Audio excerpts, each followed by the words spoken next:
So, Killers of the Flower Moon, which is better, the book or the film? I saw the film at the end of last week, thought it was great, and I just finished reading the book that day, so I'm perfectly primed to give you a recommendation and let the book and the film fight it out. So I'll start with the book because I read it first. It's by David Grann. It's pretty much a true crime story. It's set in the early 20th century in Oklahoma, where there is this strange reversal of the conventional interracial dynamic that we're used to hearing about between white Americans and Native Americans. In this little county in Oklahoma, the Osage Nation, the Native American people that live there, are the richest people per capita in the world. And that is because they own head rights or a mineral lease on the land that they live on, which is oil rich. Huge oil boom at the time, and unlike other Native American peoples who had their land simply taken from them, the Osage managed to secure these mineral leases. On the face of it, this makes them incredibly powerful. They drive around in fancy cars at a time when it wasn't common to have cars, and white Americans wait on them hand and foot and serve as manservants and chauffeurs and that kind of thing. It's not all exactly as it seems. They, whilst they own their leases to the land, they have to have a white guardian who kind of gives them an allowance of their money. So they're not just handed a blank check. And the story begins when some of the rich, elite Osage Nation people start turning up dead, murdered. These murders are investigated by the fledgling FBI. The second strand of the book is the evolution from small-town law enforcement, where town leaders would bandy together and act as de facto detective or sheriff. The transition from that kind of old West cowboy arrangement to organized law enforcement in the federal law enforcement in the shape of the FBI, headed by the deeply dysfunctional and eccentric J. Edgar Hoover. And the lead investigator into the Osage murders, who is, I believe, called White, he's played by Jesse Plemons in the film, he kind of epitomizes this transition. He was an old Texas Ranger, so he's kind of got a bit of a cowboyish past, but he is now employed by the Bureau, one of the first kind of darlings of the FBI. These two stories are really, really interesting put together. You have the two stories of sort of uprootedness. The Osage Nation, who have the land beneath their feet literally being drained and stolen from them. And then you have this evolution in law enforcement where people went from policing their hometowns, knowing the local crooks, knowing which areas are likely to get robbed, to Hoover's vision of what a federal investigator should be, which is basically whoever passes his form. You know, he likes everybody drilled and standardized across the country. He sees no reason why an agent who was born and raised in Chicago can't solve a crime in Oklahoma, etc., etc. In that, it really reminded me of another book called The Five Families. I've forgotten the name of the author. Huge book spanning all of the dynasties and dramas of the five big crime families, as well as a story of a dysfunctional law enforcement trying to keep up with them and catch them. But yeah, Killers of the Flower Moon, it was a really absorbing read. It was an outrageous tale, really, of greed and racism and worlds colliding. I was left thinking, knowing I was going to see the film, there were several parts that I was desperate to see how Scorsese would handle them. So moving on to the film, I thought it was absolutely fantastic. I thought the cast were brilliant. The main three, DiCaprio, De Niro, and Lily Gladstone in the three leads, were particularly good. Any scene where, you know, two or more of them were involved were electric, I thought. And then I love the ensemble scenes in Scorsese movies. He gets so much done in montages where it appears like it is simple scene setting, but so many little stories are being told and set up.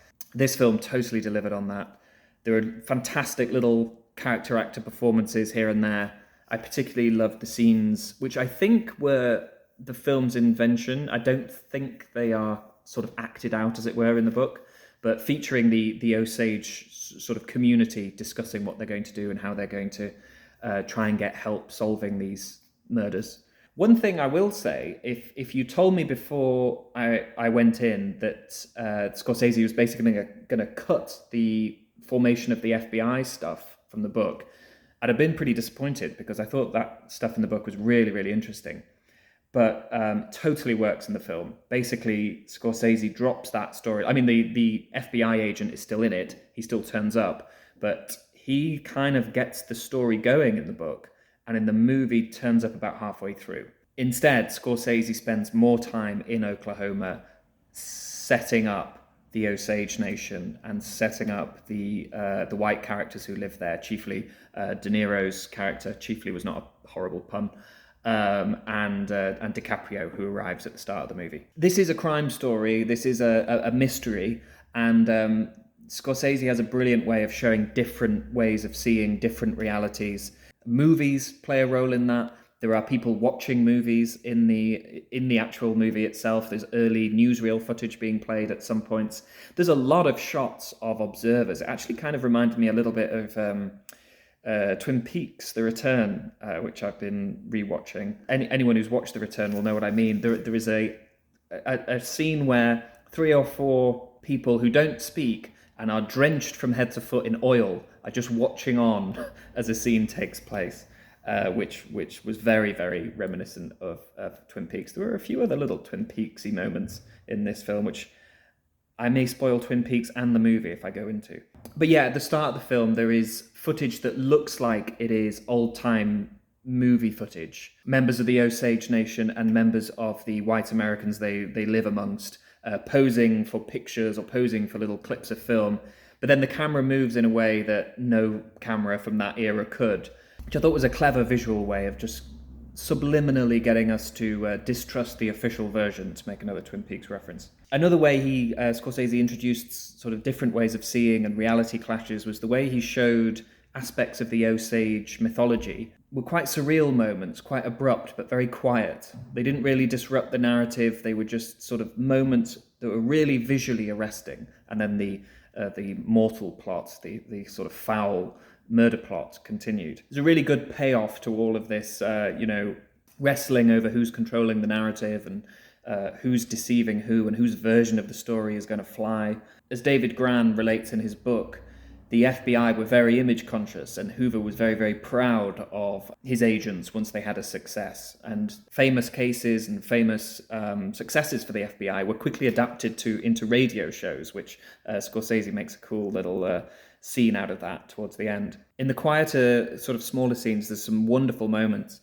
One particularly standout bit, and I'll try not to spoil anything, but it involves De Niro's character, and he is appearing by the bed of a character who is sort of half asleep, and she wakes up and asks him if he's real, and De Niro replies, "I could be." And that has a particular charge for De Niro's character in that moment, but I also felt like it was Scorsese, or maybe even David Grann, acknowledging the fact that when you piece together these stories that are now out of living memory and have entered into folk memory, there are inevitably going to be moments where, even with the best intentions, you are inventing.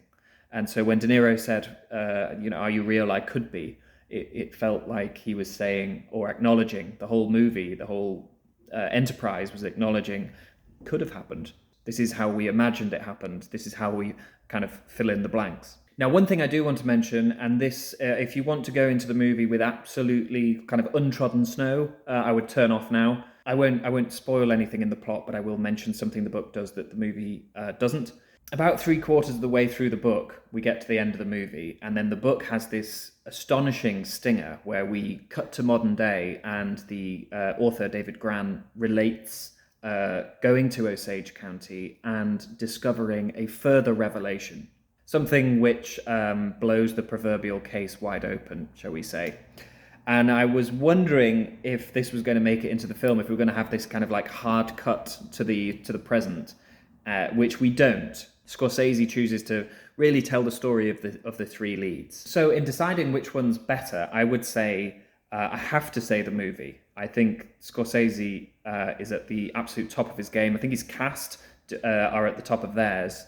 And there were just so many moments which were delightful, even funny. It's really quite a grim story, but there were some really, really funny, understated moments that reminded me of great Scorsese humor from earlier movies. So I would edge this to the film.